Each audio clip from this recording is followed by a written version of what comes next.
Lori Vallow is competent. Did the police in the Delphi investigation forget this little fact? Something weird going on in Idaho? Gabby Petito's parents get $3 million. Try collecting that judgment. Casey Anthony's judge said he's not buying that story. And then finally, our dumb criminal of the day. Let's talk about it.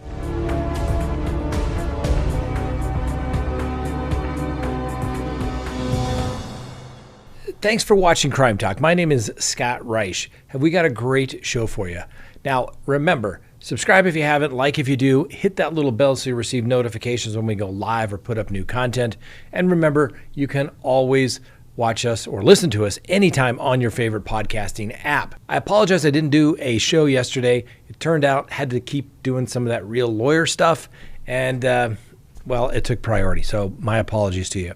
We have a great show for you today, so let's go ahead and open the docket for Thursday, November 17th, 2022. So Judge Boyce has issued an order in the Lori Vallow matter, and guess what? She's competent. Let's take a look at what the order says. The order says, on this date, the court issued its sealed findings of fact, memorandum, and order subsequent to a competency hearing conducted on November 9th of 2022. The court has now determined that the defendant, Lori Noreen Vallow Daybell, is competent and therefore fit to proceed to trial. Therefore, the October 6, 2022 order staying the case is hereby lifted, and the court will reschedule trial in this case. Now, Lori Vallow's competency to stand trial was in question during earlier proceedings in May of 2021. However, restorative treatment was rendered, and eventually Lori Vallow was adjudicated competent to face the charges against her on April of 2022.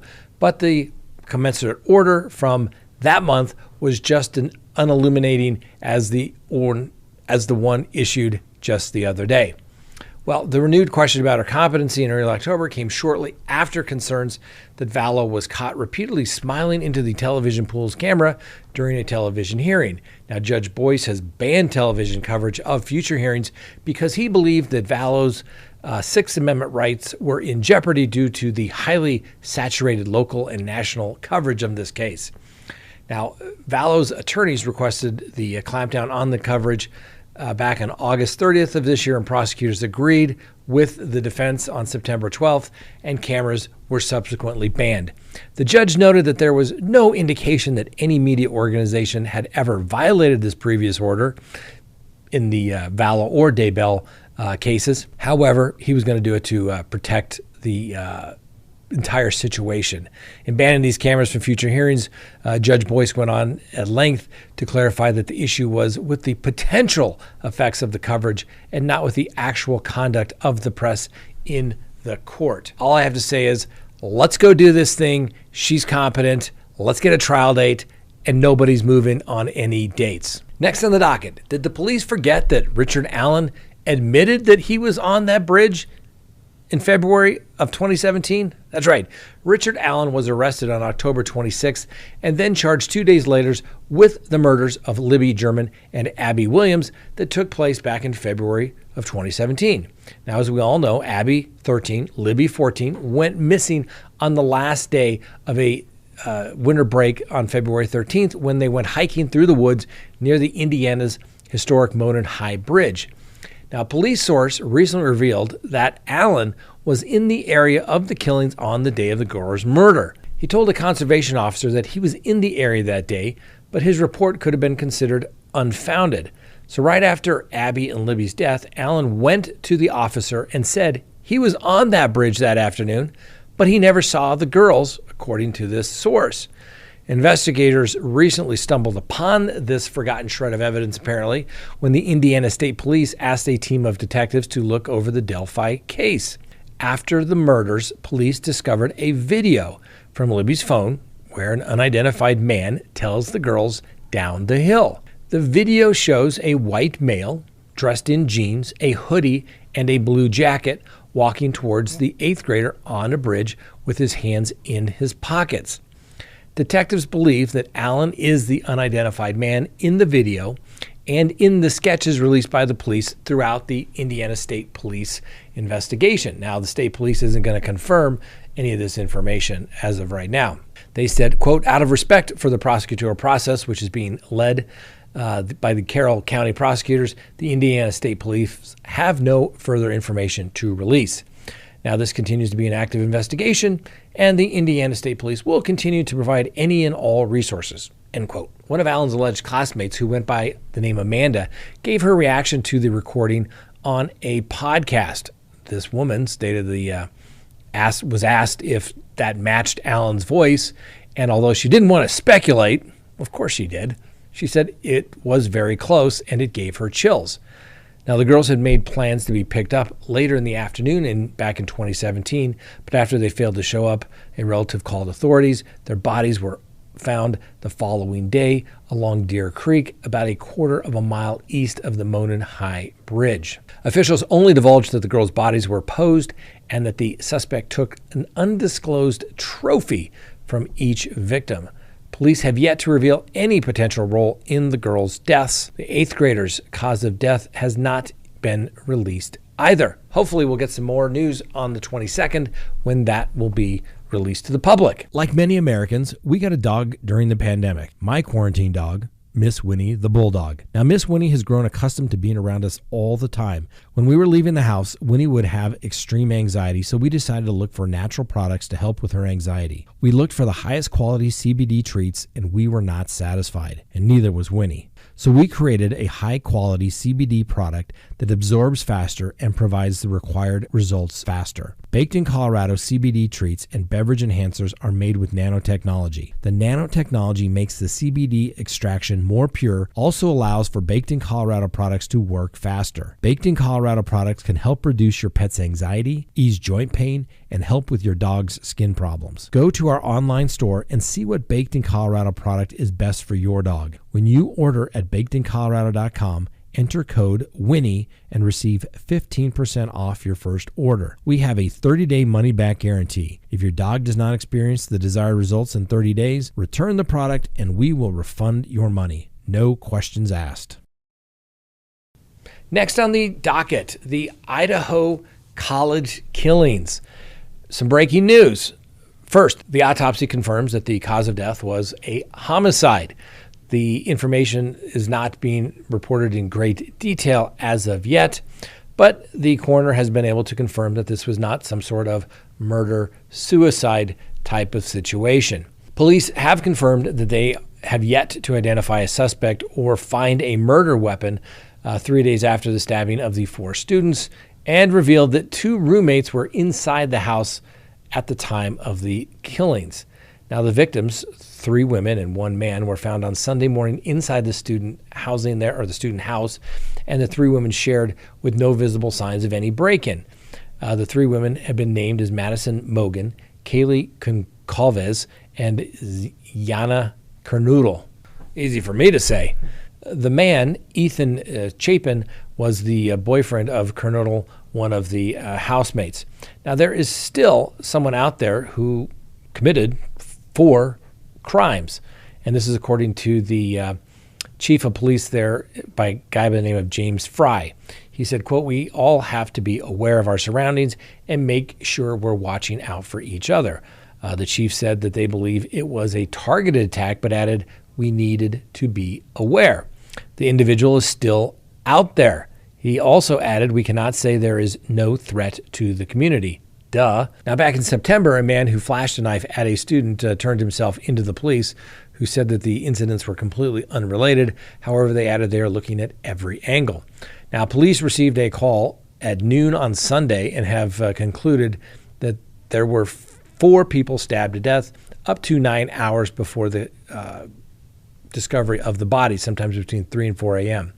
The police chief did say that 2 unnamed roommates were inside the house when the police arrived. He wouldn't say whether the pair were the ones who called the police, and he wouldn't say whether they were persons of interest.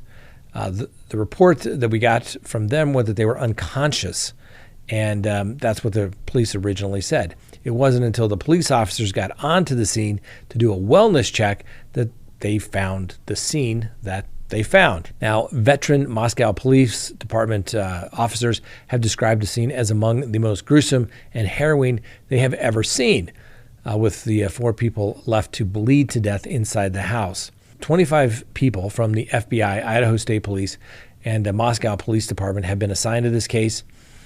All 4 murdered students were back at the house, we know, by about 1:45 a.m. There was no sign of any forced entry. The police said they aren't sure if the door was unlocked, but there was no apparent damage to anything, and the door was still open when the police arrived. Chief added they also didn't believe that anything was stolen from in the house. And university officials were asked about the September 12th alert about the stabbing threat, and they said they don't believe that they were related. Apparently there was a group of students walking back to Greek Row in that particular situation, and they encountered an individual who was not affiliated with the university. He flashed a knife. The individual then turned himself in the following day to law enforcement. Now, Kernodle and Chapin had been at a party on the campus, while Mogan and Goncalves were at a bar in town. The chief asked why anyone who had seen the 4 that night to get in touch with them. Now, earlier on Wednesday, new footage emerged of Mogan and Goncalves ordering takeout from a food truck and chatting with other young people there 2 hours before they were basically stabbed and left to bleed to death. The video was filmed by the food truck operator Grub Truckers as part of a live stream that he does on Saturday night. It may or may not hold some clues as to the final hours before the 2 are now deceased. It shows the pair stumbling towards the truck, ordering a plate of carbonara pasta and waiting about 10 minutes between 1:30 and 1:43 a.m. The women appeared to walk towards the truck from the other side of the street. When they arrived, they were joined by a young, unidentified man. He hung back as Goncalves ordered the food, then waited with the woman until they received the order. At 1:53 a.m., the women walked away in one direction, leaving the young man speaking with others at the truck. He looked in their direction, surprised that they'd walked off, but then is seen walking around the corner in a different direction to them. When Goncalves placed the order at 1:43, the server Joseph Woodall welcomed her and saying, "Welcome back." Police are searching for also what they refer to as a Rambo-style knife in the alleged slaying. And according to the Moscow Building Supply General Manager Scott Jutt, that a police officer stopped by the retailer more than once this week to inquire about the possible sale of a K-bar. It's a combat knife used specifically kind of by the Marine Corps. The police were asking whether they carry the K-bar style knife, which they do not. Obviously, if we did, he stated that they would go back and review the footage, but it wasn't something that he could help them with. He said it's a tactical knife. Obviously, it's been used by the Marines since the 1940s. It's not really a Rambo knife. I've got one. They're just an all-purpose knife that you use, and they're predominantly made for the military, particularly the Marine Corps. And we'll see if that's what the police are looking for. Now, no suspect or motive has been determined in those slayings. We'll keep you updated.